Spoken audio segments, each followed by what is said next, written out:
ప్రార్థన.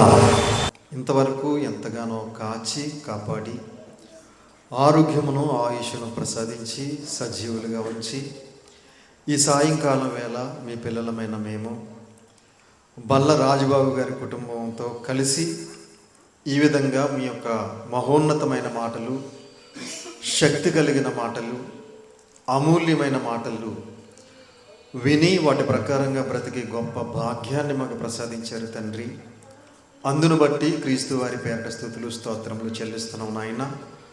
మీ దాసుడునైన నేను మీ పక్షముగా నిలబడి తండ్రి, మీ గ్రంథములో నుండి మీ మాటలను మీ పిల్లలకు ఉపదేశించటానికి సిద్ధపడుతూ ఉండగా చెప్పగలిగే మంచి సంయోచితమైన జ్ఞానమును మీ ఆత్మ సహాయమును నాకు అందించండి. వినుచున్న మీ పిల్లలకు అర్థం చేసుకునే మనసును, గ్రహించే హృదయమును దయచేయండి తండ్రి. మీ మాటలు కేవలం విని విడిచిపెట్టి ఈ లోకంలో కొట్టుకుని పోయేవారుగా ఉండకుండా విన్న మాటలను పట్టుదలతో పట్టుకుని మా హృదయం అనే పలక మీద వ్రాసుకుని ఆ మాటలకు లోబడి మీకు భయపడి మిగిలిన మా శేష జీవితం అంతా కూడా వాక్యానుసారంగా, ఆత్మానుసారంగా జీవిస్తూ మిమ్మల్ని మహింపరుస్తూ, ఘనపరుస్తూ, సంతోషపరుస్తూ మీరిచ్చే పరలోక రాజ్యానికి మేమందరము చేరుకోవడానికి సహాయం చేయమని, కృప చూపించమని, దయ చూపించమని, మీ కృపలో భద్రపరిచి కాచి కాపాడమని మీ ప్రియ కుమారుడును మా ప్రియ రక్షకుడైన యేసుక్రీస్తు వారి పేరిట చిన్న ప్రార్థన అడిగి వేడుకొంచున్నాము తండ్రి, ఆమేన్. కూడి వచ్చినటువంటి సహోదరులందరికీ కూడా మన ప్రభువును రక్షకుడైన యేసుక్రీస్తు వారి పేరిట హృదయపూర్వకమైన వందనములు తెలియజేస్తూ ఉన్నాను. అదే విధముగా ఈరోజు ఈ కృతజ్ఞత కూడిక ఏర్పాటు చేసినటువంటి బల్ల రాజుబాబు గారి కుటుంబ సభ్యులకు, బంధువులకు, స్నేహితులకు, సంఘస్థులకు అందరికీ కూడా నా ప్రత్యేకమైన వందనములు తెలియజేస్తున్నాను. దేవాతి దేవుడు వారి కుటుంబంలో చేసినటువంటి ఆ గొప్ప మేలును బట్టి, దేవుడు చేసినటువంటి ఉపకారమును బట్టి వారు ఈ కృతజ్ఞత కూడికను ఏర్పాటు చేసి ఉన్నారు. దేవుడు చేసిన ఉపకారములలో దేనిని మరవకూడదు అని దేవుడు పరిశుద్ధ గ్రంథంలో వ్రాయించాడు. దేవుడు మన పట్ల ఎన్నో మేలులు అనేవి చేస్తున్నాడు, ఎన్నో ఉపకారాలు అనేవి చేస్తూ ఉన్నాడు, ఎన్నో సహాయ సహకారాలు చేస్తూ ఉన్నాడు.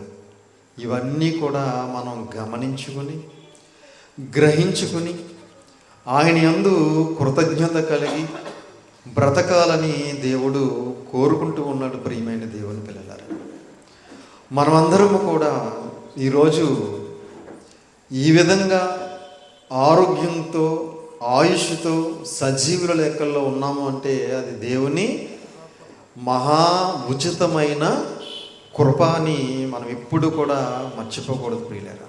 ఎందుకంటే ఈరోజు ఎంతోమంది అటు చావలేక, బ్రతకలేక, చావు బతుకుల మధ్య కొట్టుమిట్టాడుతున్న వారు ప్రపంచంలో ఎంతోమంది ఉన్నారు ప్రియమైన దేవుని పిల్లలారా.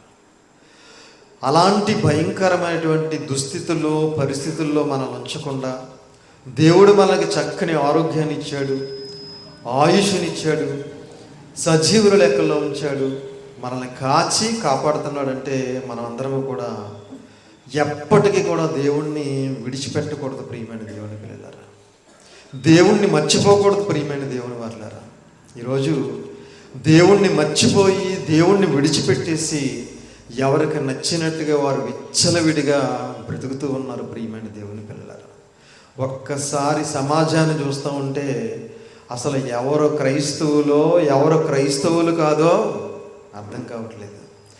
ఎవరు భక్తులో, ఎవరు భక్తిహీనులో తెలియనటువంటి పరిస్థితుల్లో ఈరోజు సమాజం ఉంది ప్రియమైన దేవుని పిల్లలు. ఎక్కడ చూసినా కూడా అందరూ కూడా లోకంలో లోకస్తులుగా కలిసిపోయి, లోకంతో ఏకమైపోయి, లోకంలో లోకస్తులుగా బ్రతుకుతున్నారే తప్ప లోకానికి వేరుగా ఉండి ప్రత్యేకమైన జీవితం జీవించేవారు క్రైస్తవ్యంలో ఎవరూ కనపడటం లేదు ప్రియమైన దేవుని పిల్లలు. లోకస్తులు ఎలాగున్నారో ఈరోజు క్రైస్తవులు కూడా అలాగే బ్రతుకుతున్నారు పిల్లలు. లోకంలో ఉన్న వారికి క్రైస్తవులకు ఏమాత్రము వ్యత్యాసం అనేది లేకుండా బ్రతుకుతున్నారు పిల్లలు. అందుకే దేవుడు క్రీస్తుకు పూర్వం తెలియజేసినటువంటి ఒక అద్భుతమైన మాట మనం చూడగలిగితే ప్రియమైన దేవుని పిల్లరా, లేవియాకాండం 20వ అధ్యాయము 26వ వచనం జాగ్రత్తగా చూడండి పిల్లలు. లేవియాకాండము 20వ అధ్యాయం 26వ వచనం. లేవియాకాండము 20వ అధ్యాయం 26వ వచనంలో దేవుడు క్రీస్తుకు పూర్వం ఇశ్రాయేలీల గురించి వ్రాయించిన అద్భుతమైన మాట, మీరు నాకు పరిశుద్ధులై ఉండవలెను. అందరూ తీశారమ్మా? అందరూ తీయాలి, అందరూ చూడాలి, జాగ్రత్తగా వినాలి. బైబిల్ లేని వాళ్ళు, చదువు రాని వాళ్ళు జాగ్రత్తగా విని గ్రహించాలి. మీరు నాకు పరిశుద్ధులై ఉండవలెను. దేవుడు క్రీస్తుకు పూర్వం కొన్ని వేల సంవత్సరాల క్రితం చెబుతున్న అద్భుతమైన మాట ప్రియులారా, మీరు నాకు పరిశుద్ధులై ఉండవలెను. ఎవరి కోసం పరిశుద్ధులై ఉండాలి? దేవుని కోసం, మన కోసం కాదు. మనమందరము దేవుని కోసం పరిశుద్ధులమై ఉండాలి. దేవుడు కోరుకుంటున్నది ఏంటి అంటే, మానవుడి నుంచి కోరుకునేది ఏంటి అంటే, నా కోసం మీరు పరిశుద్ధులై ఉండండి. యెహోవాను నేను పరిశుద్ధుడను. నేను ఎవరిని? నేను పరిశుద్ధుణ్ణి. కాబట్టి మీరేం చేయాలి? మీరు నా కోసం పరిశుద్ధులుగా బ్రతకాలి అని దేవుడు తెలియజేస్తున్నాడు పిల్లలు. ఈరోజు క్రైస్తవులలో ఎంతమంది పరిశుద్ధులుగా బ్రతుకుతున్నారు అని మనం ఆలోచించగలిగితే, ప్రియమైన దేవుని పిల్లలారా, పరిశుద్ధులు ఉన్నారంటారా? పరిశుద్ధులుగా బ్రతికేవారు ఎవరైనా ఉన్నారా అని అనుమానం కలుగుతుంది ప్రియమైన దేవుని పిల్లలారా. ఎందుకంటే ఈరోజు క్రైస్తవ సమాజాన్ని చూస్తుంటే క్రైస్తవులా వీళ్ళు లేకపోతే అన్యులా అన్నట్టుగా మారిపోయారు ప్రియమైన దేవుని పిల్లలారా. క్రైస్తవులలో ఏ ఒక్కరిలోనూ కూడా పరిశుద్ధత, పవిత్రత అనేది లేని వారిగా, భయంకరమైన భ్రష్టులుగా, దుస్తులుగా, ఈ లోక సంబంధులుగా మారిపోయినట్టుగా సమాజాన్ని చూస్తుంటే మనకి అర్థమైపోతుంది ప్రియమైన దేవుని పిల్లలు. దేవుడు ఏమని కోరుకుంటున్నాడో మనం ఆలోచిస్తే, మీరు నాకు పరిశుద్ధులై ఉండవలెను. ఎందుకంటే యెహోవానగు నేను పరిశుద్ధుడను, మీరు నా వారై ఉండునట్లు అన్యజనులలో నుండి మిమ్మును వేరుపరిచితిని. మీరెవరి వారై ఉండాలి? నా వారై ఉండాలి అని దేవుడు కోరుకుంటున్నాడు. మనం ఎవరి వారుగా ఉండాలి? దేవుని వారుగా ఉండాలి. ఈరోజు క్రైస్తవులు అనబడుతున్న వారు ఎవరి వారుగా ఉన్నారు? దేవుని వారుగా ఉన్నారా? దెయ్యపు వారుగా ఉన్నారా? దేవుని సంబంధులుగా ఉన్నారా? సాతాను సంబంధులుగా ఉన్నారా? అంటే ఈరోజు దేవుని సంబంధులుగా కనబడట్లేదు ప్రియులారా. అందరిలోనూ దయ్యపు లక్షణాలే కనబడుతున్నాయి తప్ప, దయ్యపు ఆలోచనలే కనబడుతున్నాయి తప్ప, దైవ లక్షణాలు, దైవ భావాలు ఎవరిలోనూ కనబడట్లేదు ప్రియులారా. వారి మాటలు, వారి ఆలోచనలు, వారి నడతలు, వారి క్రియలు, వారి బ్రతుకు, వారి జీవిత విధానం చూస్తుంటే ఈరోజు దేవుడు అనుకున్నట్టుగా ఎవరో బ్రతకట్లేదు పిల్లరా. అందుకే దేవుడు క్రీస్తుకు పూర్వం ఇశ్రాయేలీయుల్ని దేవుడు ఏం చేశాడట? అన్యజనులలో నుండి మిమ్మును వేరుపరచితిని. అన్యజనుల్లాగా బ్రతకూడదు మీరు, అన్యజనుల్లో కలిసిపోకూడదు మీరు, అన్యజనులు నడుచుకున్నట్టుగా మీరు నడవకూడదు, అన్యజనులు చేసినట్టుగా మీరు చెయ్యకూడదు. అన్యజనుల్లో నుంచి వేరైపోవాలి మీరు వేరేగా ప్రత్యేకంగా బ్రతకాలి అని దేవుడు కోరుకుంటున్నాడు పిల్లరా. ఒకప్పుడు ఇశ్రాయేలీయుల్ని కోరుకున్నాడు, ఇప్పుడు మనల్ని కూడా అదే కోరుకుంటున్నాడు. మనం పరిశుద్ధులుగా బ్రతకాలని కోరుకుంటున్నాడు. ఎందుకంటే ఆయన పరిశుద్ధుడు. మనం ఆయన వారమై ఉండాలని అన్యజనుల నుంచి మనల్ని ప్రత్యేకపరుచుకున్నాడు. అందుకే ఇదే లేవికాండం 18వ అధ్యాయం 3వ వచనం చూడండి ఏం చెబుతున్నాడు. లేవికాండం 18వ అధ్యాయం 3వ వచనం, మీరు నివసించిన ఐగుప్తు దేశాచారముల చొప్పున మీరు చేయకూడదు. మీరు ఎక్కడ నివసించారు? ఒకప్పుడు ఐగుప్తు దేశంలో 400 సంవత్సరాలు బానిసత్వం బ్రతికారు కదా. అక్కడ ఉన్నటువంటి ఆ దేశపు ఆచారాలను మీరు ఏం చేయకూడదు. ప్రియమైన దేవుని పిల్లరా, ఒక్కొక్క దేశానికి కొన్ని ఆచారాలు ఉంటాయి, కొన్ని కట్టుబాట్లు ఉంటాయి, కొన్ని విధి విధానాలు ఉంటాయి. వాటి చెప్పున మీరు చేయకూడదు అన్నాడు. చూడండి, ఐగుప్తు దేశాచారాల చొప్పున మీరు చేయకూడదు. నేను మిమ్మల్ని రప్పించుచున్న కానాను దేశాచారాల చొప్పున చేయకూడదు. ఒకప్పుడు ఐగుప్తు బానిసత్వం బ్రతికారు కదా, ఆ దేశపు ఆచారాల చొప్పున మీరు చేయకూడదు. ఆ దేశం నుంచి నేను ఏ దేశానికి నడిపిస్తున్నాను? కానాను దేశానికి నడిపిస్తున్నాను. పాలు తేనెలు ప్రవహించే దేశానికి మిమ్మల్ని నడిపిస్తున్నాను. ఆ దేశపు ఆచారాల చొప్పున కూడా మీరు చేయకూడదు. ప్రియమైన దేవుని పిల్లరా, ఐగుప్తు దేశాచారాల చొప్పున మీరు చేయకూడదు, కానాను దేశ ఆచారాల చొప్పున మీరు చేయకూడదు. మీరు ఏం చెయ్యాలంటే వారి కట్టడలను బట్టి నడవకూడదు. వారికి ఎన్నో కట్టడలు ఉంటాయి, ఆ కట్టడలను బట్టి మీరు నడవకూడదు. మీరు నా విధులను గైకొనవలెను. మీరేం చేయాలి? నా విధులు, నా కట్టడలు మీరేం చేయాలి? గైకొనాలి. ప్రియమైన దేవుని పిల్లరా, దేశంలో ఉన్నటువంటి ఆచారాలను ఆచరిస్తున్న వారిలో క్రైస్తవులు కూడా ఉన్నారు. ఏమంటే ఇప్పుడు సంక్రాంతి పండుగ కదా, సంక్రాంతి పండుగ ఎవరిది? క్రైస్తవులదా అన్యులది. ఇప్పుడు అన్యుల ఆచారాలు క్రైస్తవులు ఎంతమంది ఆచరించట్లేదు చెప్పండి? ఆచరిస్తున్నారా లేదా? చాలామంది ఆచరిస్తున్నారు. ఇది మనది కాదు, ఇది మనం చెయ్యకూడదు, ఇందులో మనం పాలిభాగస్తులు కాకూడదు అనే కనీస జ్ఞానం ఈరోజు క్రైస్తవులలో ఎంతమందికి ఉందో చెప్పండి? ఇలా మనం నడవకూడదు, ఇలా మనం వెళ్ళకూడదు, ఇలా మనం చెయ్యకూడదు, మనం ఇలా బ్రతకకూడదు అని ఎంతమంది ఆలోచిస్తున్నారు చెప్పండి? ప్రియమైన దేవుని పిల్లరా, ఈరోజు క్రైస్తవులు కూడా అన్యజనులతో కలిసిపోయి అన్యజనులు ఎలాగైతే నడుచుకుంటున్నారో, అన్యజనులు ఎలాగైతే ప్రవర్తిస్తున్నారో, అన్యజనుల్లాగానే క్రైస్తవులు కూడా బ్రతకటం అనేది చాలా బాధాకరమైన విషయం ప్రియులారా. అందుకే దేవుడు అంటున్నాడు, మీరు నా విధులను గైకొనవలెను, నా కట్టడలను బట్టి నడుచుకొనుటకు వాటిని ఆచరింపవలెను. నా కట్టడలను బట్టి ఏం చేయాలట? నడుచుకొనుటకు వాటిని ఆచరింపవలెను. నా కట్టడలను బట్టి మీరు ఏం చేయాలి?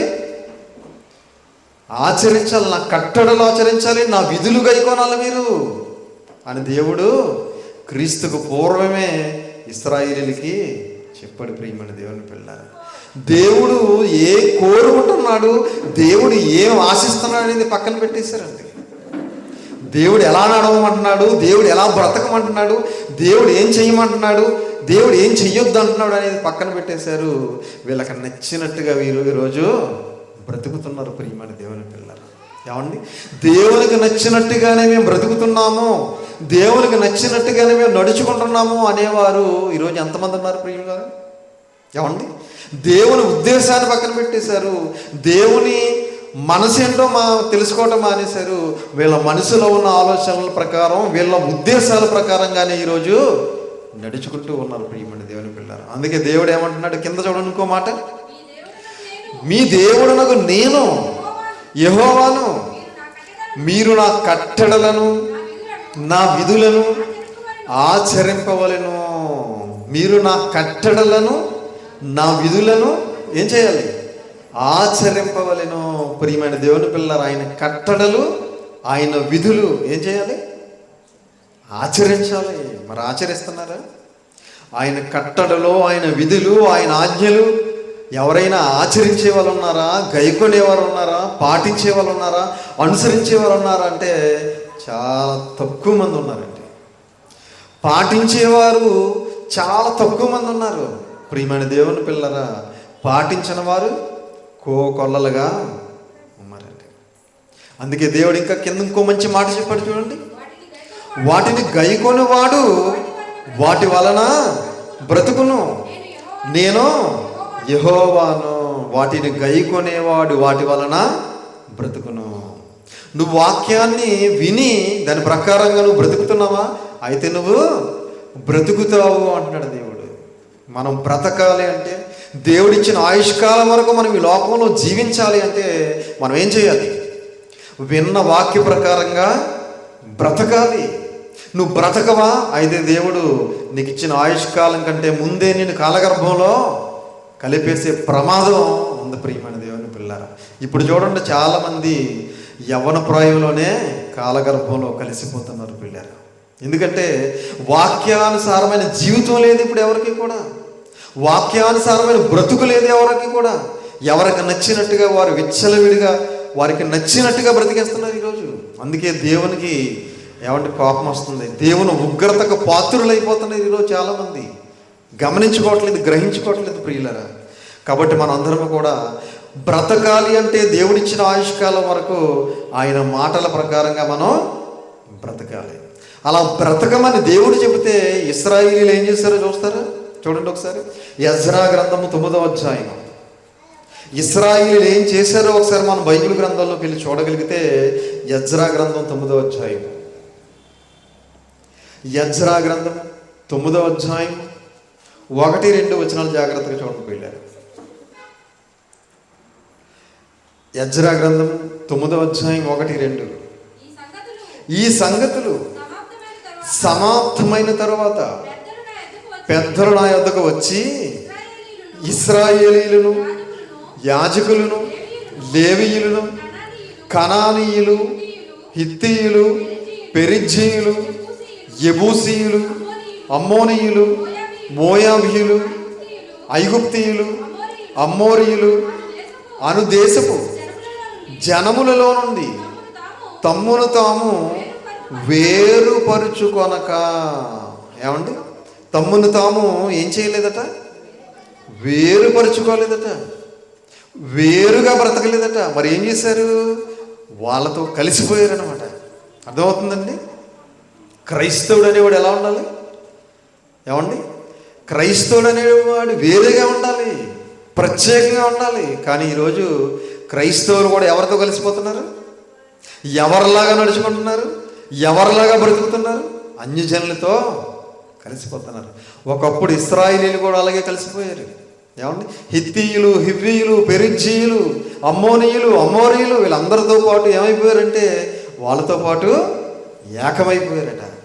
తమ్మును తాము వేరుపరుచుకొనక వారు చేయు అసహ్యమైన కార్యములు తామే చేయుచు. అసహ్యమైన కార్యాలు, దేవునికి ఇష్టం కాని కార్యాలు, దేవుడు ఇష్టపడినటువంటి అసహ్యమైన కార్యాలు ఏం చేస్తున్నారంట? ఇశ్రాయేలీయులు కూడా చేస్తున్నారట. చేస్తూ వారి కుమార్తెలను పెండ్లి చేసుకొనుచు తమ కుమారులకును తీసుకొనుచు. ప్రియమైన దేవుని పిల్లలారా, అన్యజనులతో ఏం చేస్తున్నారట? వియ్యం అందేస్తున్నారట. వారి కుమార్తెలను వీరి కుమారులకు, వీరి కుమార్తెలను వారి కుమారులకు ఇచ్చేస్తున్నారట. ప్రియమైన దేవుని పిల్లలారా, తమ్మును తాము వేరుపరుచుకోవాలి, ప్రత్యేకంగా ఉండాలని దేవుడు కోరుకుంటుంటే వీళ్ళు ఏం చేశారట? అందరితోటి కలిసిపోయి వాళ్ళ పిల్లలను వీళ్ళు, వీళ్ళ పిల్లలను వాళ్ళు పెళ్లి చేసేసుకుంటున్నారట. ప్రియమైన దేవుని పిల్లరా, ఇంకా దేవుని పిల్లలకి దెయ్యం పిల్లలకి తేడా ఏముంది చెప్పండి?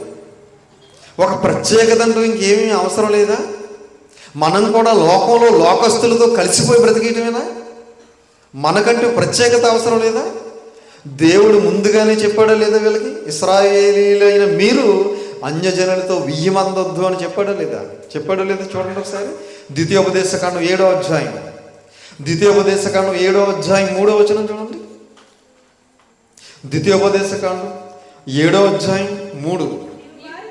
నీవు వారితో వియ్యమందకూడదు, వారి కుమారునికి నీ కుమార్తెను ఇయ్యకూడదు.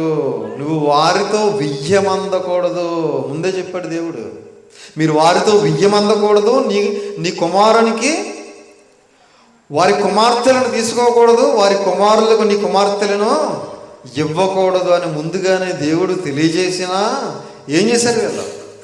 దేవుని మాటను కూడా, దేవుని ఆజ్ఞను కూడా, దేవుని కట్టడను, దేవుని విధులను కూడా పక్కన పెట్టేశారండి. ఏమండి, దేవుని మాట అంటే లెక్కలేదండి వీళ్ళకి, ఇశ్రాయేలీలకి. పోనీ ఈరోజు క్రైస్తవులకి ఏమైనా దేవుని మాట అంటే, దేవుని ఆజ్ఞలంటే గౌరవం ఉందా? దేవుని మాటలంటే పోనీ విలువ ఉందా ఈరోజు క్రైస్తవులకి? ఈరోజు క్రైస్తవులకు కూడా విలువ లేదు ప్రియమైన దేవుని పిల్ల. దేవుని మాటలను పక్కన పెట్టేశారు ఆ రోజు. ఈరోజు కూడా క్రైస్తవులు కూడా దేవుని మాటలు పక్కన పెట్టేస్తున్నారు. ప్రియమైన దేవుని పిల్లరా, ఎందుకు దేవుడు ఇలా చెయ్యమన్నాడు, ఎందుకు దేవుడు వద్దు అన్నాడు అనేది ఆలోచించడం మానేసి వీళ్ళకి నచ్చినట్టుగానే ప్రవర్తించారు. ఈరోజు కూడా క్రైస్తవులు కూడా వాళ్ళకి నచ్చినట్టుగానే ప్రవర్తిస్తూ ఉన్నారు. ప్రియమైన దేవుని పిల్లరా, ఇశ్రాయేలీల్లో కొంతమంది ప్రత్యేకంగా బ్రతికిన వాళ్ళు కూడా ఉన్నారు. ఇశ్రాయేలీల్లో చాలామంది అన్యజనులతో కలిసిపోయి బ్రతికిన వాళ్ళు ఉన్నారు. ఇశ్రాయేలీల్లో అనేక మంది ప్రత్యేకంగా బ్రతికిన వారు కూడా ఉన్నారు. వాళ్ళు ఎవరో ఒకసారి మనం చూడగలిగితే నెహెమ్యా గ్రంథం 10వ అధ్యాయం, నెహెమ్యా గ్రంథం 10వ అధ్యాయం 27-28 వచనాలు జాగ్రత్తగా చూడండి పిల్లలు. నెహెమ్యా గ్రంథం 10వ అధ్యాయం 27-28. అయితే జనులలో మిగిలిన వారు అనగా దేవుని ధర్మశాస్త్రమునకు విధేయులగునట్లు దేశపు జనులలో ఉండకుండా తమ్మును తాము వేరుపరుచుకొనిన యాజకులు, లేవీయులు, ద్వారపాలకులు, గాయకులు, నెతీనీయులు అందరూ దేవుని దాసుడైన మోషే ద్వారా నియమించబడిన దేవుని ధర్మ శాస్త్రమును అనుసరించి నడుచుకొనుచు తన ప్రభువైన యెహోవా నిబంధనలను, కట్టడలను ఆచరించుదమని శపథము పూని ప్రమాణము చేయుటకు కూడిరి. ప్రియమైన దేవుని పిల్లరా, కొంతమంది మాత్రం ఉన్నారండి ఇశ్రాయేలీలు. ఏమండి, వాళ్ళు ఏం చేశారట?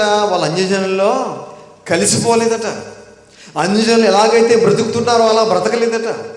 అన్యజనులు ఎలాగైతే నడుచుకుంటున్నారో అలా నడవలేదట. ఎలా నడుచుకున్నారట? ఎలా నడుచుకోవాలని ప్రమాణం చేస్తున్నారంట వాళ్ళు. చూడండి మరలా ఒకసారి 27-28. అయితే జనులలో మిగిలిన వారు అనగా దేవుని ధర్మశాస్త్రమునకు విధేయులగునట్లు. దేనికి విధేయులు? దేవుని ధర్మశాస్త్రమునకు విధేయులగునట్లు. దేవుని ధర్మశాస్త్రానికి విధేయులు అవ్వాలి. దేవుని మాటలకు విధేయత కలిగి బ్రతకాలి మనం. ఏమండి, దేవుని ధర్మశాస్త్రమునకు విధేయులగునట్లు దేశపు జనులలో ఉండకుండా, దేశంలో ఉన్నటువంటి జనులతో కలిసిపోకుండా తమ్మును తాము వేరుపరుచుకునిన. కొంతమంది తమ్మును తాము ఏం చేశారట? వేరుపరుచుకున్నారట. మనం ఇలా కలిసిపోకూడదు, మనం వీళ్ళకిలాగా నడవకూడదు, మనం వీళ్ళకిలాగా బ్రతకూడదు అని కొంతమంది ఏం చేశారు? ఖచ్చితమైన నిర్ణయం తీసుకుని తమ్మును తాము వేరుపరుచుకున్నారట. యాజకులు, లేవీయులు, ద్వారపాలకులు, గాయకులు, ఎవరు? నెతీనీయులు అందరూ దేవుని దాసులైన మోషే ద్వారా నియమించబడిన దేవుని ధర్మశాస్త్రమును అనుసరించి. దేన్ని అనుసరించి? దేవుని ధర్మశాస్త్రమును అనుసరించి నడుచుకొనుచు. ప్రియమైన దేవుని పిల్లరా, కొంతమంది లోకంలో లోకస్తులతో కలిసిపోకుండా తమ్మును తాము వేరుపరుచుకుని మోషే గారి ద్వారా దేవుడిచ్చినటువంటి ధర్మశాస్త్రాన్ని అనుసరించి నడుచుకుంటున్నారట. ఏమండి, చాలామంది కలిసిపోయారు అన్యజనులతో. కానీ కొంతమంది మాత్రం ఏం చేశారు? కలిసిపోలేదట. దేవుని ధర్మశాస్త్రాన్ని అనుసరించి నడుచుకుంటున్నారట. మనం కూడా ఈరోజు లోకంలో లోకస్తులతో కలిసిపోయిన వారిని మనం పక్కన పెట్టాలి. మనం మాత్రం ఏం చేయాలి? దేవుడిచ్చినటువంటి దైవ గ్రంథాన్ని అనుసరించి నడుచుకోవాలి. ప్రియమైన దేవుని పిల్లలు, మనం కూడా కలిసిపోకూడదు లోకస్తులతో. మనం ప్రత్యేకంగా ఉండాలి. మనం దేవునికి ఇష్టంగా సెపరేట్గా మనం బ్రతకాలి తప్ప లోకంలో లోకస్తులతో కలిసిపోయి బ్రతికితే మనం పరలోకానికి వెళ్ళగలుగుతాం? నిత్య జీవానికి ఎలా వెళ్తాం? స్వర్గానికి ఎలా వెళ్తాం? పరలోకం అనే మహాలోకానికి మనం వెళ్ళాలి అంటే మనం ఎలా బ్రతకాలి? మనం సెపరేట్గానే బ్రతకాలి, మనం ప్రత్యేకంగానే బ్రతకాలి. లోకంలో లోకస్తులతో కలిసిపోకూడదు. ప్రియమైన దేవుని పిల్లరా, వాళ్ళు ఏం చేశారట? ప్రమాణం చేశారని చూడండి. మన ప్రభువైన యెహోవా నిబంధనలను కట్టడలను ఆచరించదమని శపథం చేశారట. ఏమని? మన దేవుడైన యెహోవా నిబంధనలను కట్టడలను ఆచరించాలి. ఏమైనా సరే మనం దేవుని నిబంధనలను అనుసరించాలి, దేవుని కట్టడలను అనుసరించాలి, దేవుని ఆజ్ఞలను అనుసరించి నడుచుకోవాలని శపథం పూనారట. తర్వాత ప్రమాణం చేస్తున్నారని చూడండి. ప్రమాణం చేయుటకు కూడిరి. ప్రియమైన దేవుని పిల్లరా, ప్రమాణం చేసుకున్నారట. ఏ రోజైనా మనం ప్రమాణం చేసామా? ఏ రోజైనా మనం శపథం చేసామా? ఇదిగో ఈ 2025 నుంచి ఏమైనా సరే నేను దేవుని కోసం ఉన్నతంగా బ్రతుకుతాను, ఏమైనా సరే నేను ప్రత్యేకంగా బ్రతుకుతాను, పరిశుద్ధుడిగా బ్రతుకుతాను, పవిత్రుడిగా బ్రతుకుతాను, యథార్థవంతుడిగా బ్రతుకుతాను అని ఏ రోజైనా మనం మరి ప్రమాణం చేసామా? నిర్ణయం తీసుకున్నామంటే అలాంటి ప్రమాణాలు, నిర్ణయాలు మన జీవితంలో ఉంటాయండి? ఉండవు. ప్రియమైన దేవుని పిల్లరా, మనం లోకస్తులతో కలిసిపోకూడదని దేవుడు ఎన్నో విలువైన మాటలు, ఎన్నో అమూల్యమైన మాటలు వందల వేల సంవత్సరాల క్రితమే ప్రవక్తల ద్వారా, భక్తుల ద్వారా వ్రాయిస్తే ఈరోజు ఆ మాటలన్నీ పక్కన పెట్టేశారండి. అందుకే మొదటి శతాబ్దంలో అపోస్తులలో అగ్రగణ్యుడిగా ఉన్నటువంటి పేతురు గారి ద్వారా ఏం తెలియజేశాడో చూడగలిగితే అపోస్తుల కార్యాలు 2వ అధ్యాయం, అపోస్తుల కార్యములు 2వ అధ్యాయం 40వ వచనం చూడండి. అపోస్తుల కార్యములు 2వ అధ్యాయం 40. ఇంకను అనేక విధములైన మాటలతో సాక్ష్యమిచ్చి మీరు మూర్ఖులకు ఈ తరము వారికి వేరై రక్షణ పొందుడని వారిని హెచ్చరించెను. తీసారమ్మందరూ చూడాలి. అపోస్తుల కార్యము 2వ అధ్యాయం 40వ వచనం. ఇంకను అనేక విధములైన మాటలతో సాక్ష్యమిచ్చి మీరు మూర్ఖులకు ఈ తరము వారికి వేరై, మూర్ఖులకు ఈ తరము వారికి వేరైపోవాలి. కింద పుట్టినోట్లు ఏమి ఇచ్చాడు చూడండి. వంకరైన అన్నాడు. అంటే ఈ సమాజంలో ఉన్నటువంటి ఎంతోమంది మూర్ఖులకు, వంకరోళ్ళకి మనం ఏం చేయాలి? వేరైపోమని చెప్తుంది దేవుని వాక్యం. వాళ్ళతో కలిసి మనం సహవాసం చేయకూడదు, వాళ్ళతో కలిసి మనం ప్రయాణం చేయకూడదు. మన జీవితం ఎప్పుడు కూడా ప్రత్యేకంగానే ఉండాలి. మన మాటలు ప్రత్యేకంగా ఉండాలి, మన ఆలోచనలు ప్రత్యేకంగా ఉండాలి, మన జీవిత విధానం ప్రత్యేకంగా ఉండాలి. మూర్ఖులకు ఈ తరము వారికి వేరై రక్షణ పొందుడని వారిని హెచ్చరించెను. ప్రియమైన దేవుని పిల్లరా, మనం లోకంలో లోకస్తులతో కలిసిపోయి మనం బ్రతకూడదు ప్రియులు. అందుకే అపోస్తలుడైన పౌలు గారి ద్వారా తెలియజేసిన అద్భుతమైన మాట మనం చూడగలిగితే కొరింథీయులకు రాసినటువంటి 2వ పత్రిక 6వ అధ్యాయం, కొరింథీయులకు రాసిన 2వ పత్రిక 6వ అధ్యాయము 14వ వచనం చూడండి. కొరింథీయులకు రాసిన 2వ పత్రిక 6వ అధ్యాయం 14వ వచనం నుంచి, మీరు అవిశ్వాసులతో జోడుగా ఉండకుడి. మీరు అవిశ్వాసులతో జోడుగా ఉండకుడి. ఈ సమాజంలో ఎంతోమంది అవిశ్వాసులు ఉన్నారు, దేవుణ్ణి నమ్మని వారు ఉన్నారు, దేవుణ్ణి దగ్గరికి రాని వారు ఉన్నారు. వారితో మనం ఎలా ఉండాలి? జోడుగా ఉండకూడదు అని చెప్తున్నాడు చూడండి. మీరు అవిశ్వాసులతో జోడుగా ఉండకుడి. నీతికి దుర్నీతితో ఏమి సాంగత్యము? నీతికి దుర్నీతితో ఏమి సాంగత్యము? మనం నీతిమంతులుగా బ్రతకాలని దేవుడు కోరుకుంటున్నాడు. లోకంలో ఉన్న వాళ్ళందరూ అనీతిమంతులుగా బ్రతకాలని ఇష్టపడుతున్నారు. కాబట్టి నీతికి దుర్నీతితో ఏమి సాంగత్యము? వెలుగునకు చీకటితో ఏమి పొత్తు? వెలుగునకు చీకటితో, వెలుగు అంటే దేవుడు, చీకటి అంటే సాతాను. వెలుగునకు చీకటితో ఏమి పొత్తు? క్రీస్తునకు బెలియాలతో ఏమి సంబంధము? అవిశ్వాసితో విశ్వాసికి పాలెక్కడది? విశ్వాసికి అవిశ్వాసితో పాలు ఎక్కడిది? అవిశ్వాసి వేరు, అవిశ్వాసి వేరు. కాబట్టి మనం విశ్వాసులుగా ఉండాలి తప్ప అవిశ్వాసులుగా ఉండకూడదు. అవిశ్వాసులతో మనం జత కట్టకూడదు అని చెప్పి దేవుని వాక్యం సెలవిస్తుంది ప్రియులారా. దేవుని ఆలయమునకు విగ్రహములతో ఏమి పొందిక? మనము జీవము గల దేవుని ఆలయమై ఉన్నాము. మనం ఏమై ఉన్నాం? మనము జీవము గల దేవుని ఆలయమై ఉన్నాము. దేవుడు మనలో ఉండాలనుకుంటున్నాడు. మనం లోకంలో లోకస్తులతో కలిసిపోతే దేవుడు మనలో ఉంటాడండి? మనం లోకంలో అన్యజనులతో జత కడితే, అవిశ్వాసులతో జత కడితే దేవుడు వచ్చి మనలో ఉంటాడా? దయ్యం వచ్చి ఉంటుందా? ప్రియమైన దేవుని పిల్లరా, మనలో దేవుడు ఉండాలంటే మనం ఎలా ఉండాలి? మనం ప్రత్యేకంగానే ఉండాలి. అవిశ్వాసులతో మనం ఉండకూడదు. లోకస్తులతో మనం కలిసి వారితో కలిసిపోకూడదు. మనం ప్రత్యేకంగా ఉండాలి. అందుకే మనం జీవము గల దేవుని ఆలయమై ఉన్నాము. అందుకు దేవుడు ఎలాగూ సెలవిచ్చుచున్నాడు, నేను వారిలో నివసించి సంచరింతును, నేను వారి దేవుడినై ఉందును, వారు నా ప్రజలై ఉందురు. కావున మీరు వారి మధ్య నుండి బయలువెడలి ప్రత్యేకముగా ఉండుడి. మీరు వారి మధ్య నుండి బయలువెడలి ఎలా ఉండాలి? ప్రత్యేకంగా ఉండాలి. ప్రత్యేకంగా ఉండాలి. మీరు వారితో కలిసిపోకూడదు లోకస్తులతో అని దేవుడు 2000 సంవత్సరాల క్రితం అపోస్తులైన పౌలు గారి ద్వారా తెలియజేశాడు ప్రియమైన దేవుని పిల్లలారా. కాబట్టి మనం ఎలా ఉండాలి? ఇప్పుడు ప్రత్యేకంగా ఉండాలి. లోకస్తులతో కలిసిపోకూడదు. మనం లోకస్తుల జీవితం వేరు, మన జీవితం వేరు. వారి ప్రవర్తన వేరు, మన ప్రవర్తన వేరు.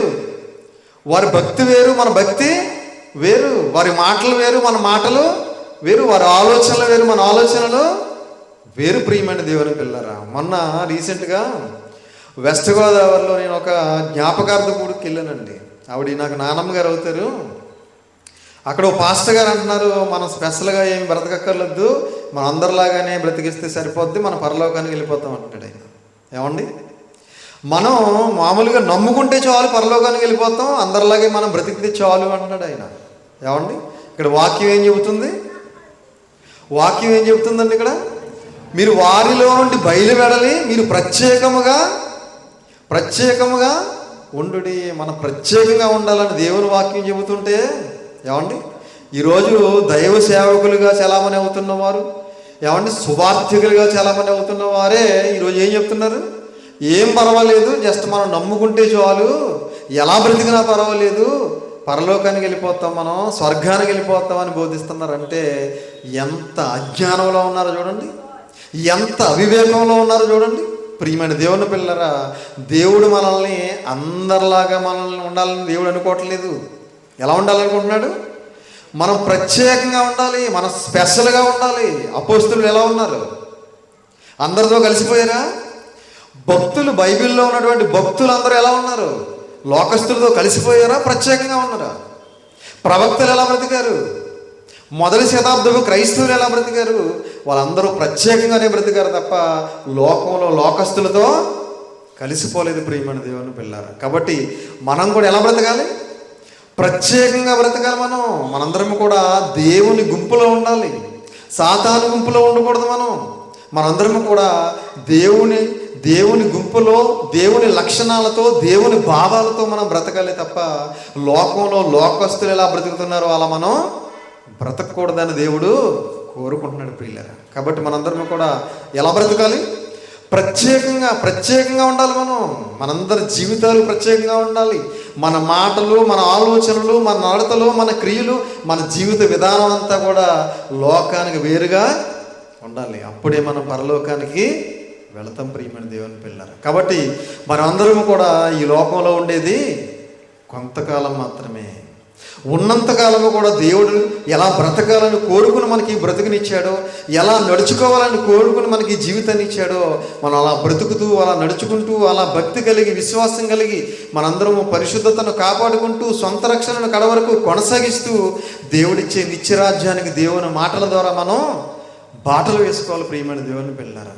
లేకపోతే మనం కోల్పోయేది ఆస్తిని కాదు, బంగారాన్ని కాదు, ధనాన్ని కాదు. మనం కోల్పోయేది ఏంటో తెలుసా? పరలోకం అనే మహాలోకాన్ని కోల్పోతాం ప్రియులరా. నిత్య జీవితాన్ని కోల్పోతాం ప్రియమైన దేవుని పిల్లరా. ఒక్కసారి మనం నరకానికి వెళ్ళిపోయామనుకోండి, మరలా అందులోంచి బయటకు వచ్చే ఛాన్సే లేదు. ఉందండి ప్రియమైన దేవుని పిల్లలు? ఒక్కసారి కనుక మనం మరణించి నరకానికి జారిపోయామా, మరలా మనం బయటికి రాము. అక్కడికి వెళ్తామే కానీ మళ్ళీ బయటికి రాలేం ప్రియమైన దేవుని పిల్లలు. కనుక పరలోకం అనే మహాలోకానికి వెళ్ళాలంటే దేవుడు కోరుకున్న లక్షణాలు, దేవుడు కోరుకున్న భావాలు మనలో ఉండాలి. మనలో పరిశుద్ధత, పవిత్రత ఉండాలి, యథార్థత, నీతి అనేది ఉండాలి. మనందరం కూడా ప్రత్యేకంగా మన తుది శ్వాస విడిచిపెట్టే వరకు కూడా నమ్మిన దేవునికి నమ్మకంగా బ్రతకాలి. అలా బ్రతికినప్పుడే మరి దేవుడిచ్చే నిత్యరాజ్యానికి మనం వారసులు అవుతాం. లేకపోతే నిత్యాగ్ని దండనకు జారిపోతాం. కాబట్టి నిత్య జీవానికి వెళ్ళాలనుకుంటే మీరందరూ ప్రత్యేకంగా బ్రతకండి. నిత్య నరకానికి వెళ్ళాలనుకుంటే లోకంతో కలిసిపోవాలి అని మీకు హెచ్చరిస్తూ, నన్ను నేను హెచ్చరించుకుంటూ ఈ మాటలు ముగిస్తున్నాను. తలలు వంచండి, ప్రార్థన చేసుకుంటాం. ప్రార్థన. పరలోకమందున్న మమ్మల్ని కన్న తండ్రి, దయగలిగిన మా దేవ, కృప కలిగిన మా తండ్రి, మహోన్నతుడా, మహాగణుడా, మహాశక్తి సంపన్నుడా, మీ ఘనమైన నామమునకు, శ్రేష్టమైన నామమునకు, శక్తి కలిగిన నామమునకు ప్రభు అయిన యేసుక్రీస్తు వారి పేరట స్తుతులు స్తోత్రాలు చెల్లిస్తున్నాను నాయన. తండ్రి, ఇప్పటి వరకు మీ పరిశుద్ధ గ్రంథంలో నుండి ఎన్నో విలువైన మాటలు, అమూల్యమైన మాటలు మీ పిల్లలకు తెలియజేశాను తండ్రి. మరి ఇదిగో ప్రభు, ఈ లోకంలో లోకస్తులతో మేము కలిసిపోకుండా మేమందరము కూడా లోకానికి వేరుగా బ్రతకాలని, మేమందరము మా జీవితం ప్రత్యేకంగా ఉండాలని, అలా ఉంటేనే మేము నిత్య జీవానికి చేరుకుంటామని కొన్ని మాటల ద్వారా మీ పిల్లల్ని హెచ్చరించాను తండ్రి. మీ పిల్లలందరూ విన్నారు, విని విడిచిపెట్టి ఈ లోకంలో కొట్టుకుని పోకుండా తండ్రి, విన్న మాటలను పట్టుదలతో పట్టుకుని తమ హృదయం అనే పలక మీద వ్రాసుకుని తండ్రి ప్రత్యేకమైన జీవితం జీవించడానికి సహాయం చేయండి. మరి ఇదిగో తండ్రి, అందుకు కావలసిన జ్ఞానమును, బుద్ధిని, వివేకమును, తెలివిని మాకు అనుగ్రహించండి. మమ్మల్ని అందరినీ కూడా బలపరచండి, మీ చిత్తానుసారంగా నడిపించండి తండ్రి. జగత్తు పునాది వేయబడక మునుపు ఎలా జీవించాలని కోరుకుని మాకు ఈ జీవితాన్ని ఇచ్చారో అలా మేమందరం కూడా మీకోసం, మీ కుమారుడైన క్రీస్తు వారి కోసం పరిశుద్ధులముగా, పవిత్రులముగా, యథార్థవంతులుగా, నీతిమంతులుగా, సమస్త ప్రవర్తన యందు పరిశుద్ధత కలిగి బ్రతకడానికి సహాయం చేయండి. తలలో వంచి ప్రార్థన చేస్తున్న మమ్ములను, మా కుటుంబాలను దయతో జ్ఞాపకం చేసుకోండి. మమ్మల్ని అందరినీ కూడా మీ కృపలో భద్రపరచండి తండ్రి. మీ చిత్తానుసారంగా నడిపించండి. ఈరోజు ఈ కృతజ్ఞత కూడిక ఏర్పాటు చేసినటువంటి మరి బల్ల రాజబాబు గారిని, వారి కుటుంబ సభ్యులందరినీ జ్ఞాపకం చేసుకోండి. వారి బంధువులందరినీ జ్ఞాపకం చేసుకోండి. వారి కుటుంబ సభ్యులందరినీ, వారి బంధువులను, వారి స్నేహితులను, ఈ కూడికలో పాల్పొంగులు పొందుతున్న ప్రతి ఒక్కరిని కూడా జ్ఞాపకం చేసుకోండి. మమ్మల్ని అందరినీ కూడా మీ కృపలో భద్రపరచండి. పరసంబంధమైన ప్రతి ఆశీర్వాదంతో మమ్మల్ని ఆశీర్వదించండి, దీవించండి. మరి వారి కుమారుడు మరి ఇదిగో తండ్రి మరి విదేశంలో ఉన్నాడు. మరి అక్కడ పని చేసుకున్నంతకాలము కూడా ఆ కుమారుని కూడా జ్ఞాపకం చేసుకోండి. మీ కృపలో భద్రపరచండి. కుమారుడికి కావాల్సిన ఆరోగ్యమును, శక్తిని, బలాన్ని దయచేయండి. మరి కొంతకాలం అక్కడ పని చేసుకుని మరలా క్షేమంగా మా మధ్యకు రావడానికి సహాయం చేయండి. విడిచి వెళ్ళినటువంటి భార్య బిడ్డలను, తల్లిదండ్రులను, మరి ఆ అక్క చెల్లెలను అందరినీ కూడా జ్ఞాపకం చేసుకోండి. వారి కుటుంబ సభ్యులందరినీ కూడా మీ కృపలో భద్రపరిచి మీ చిత్తానుసారంగా నడిపించి మరి పరసంబంధమైన ప్రతి ఆశీర్వాదంతో ఆశీర్వదించి దీవించి సమస్త మహిమ, ఘనత, ప్రభావాలు మీరే పొందుకోమని మీ ప్రియకుమారుడును మా ప్రియరక్షకుడైన యేసుక్రీస్తు వారి అతిశ్రేష్టమైన, ఉన్నతమైన, శక్తి కలిగిన నామమును బట్టి చిన్న ప్రార్థన అడిగి వేడుకొనుచున్నాము తండ్రి. ఆమేన్. అందరికీ వందనాలు.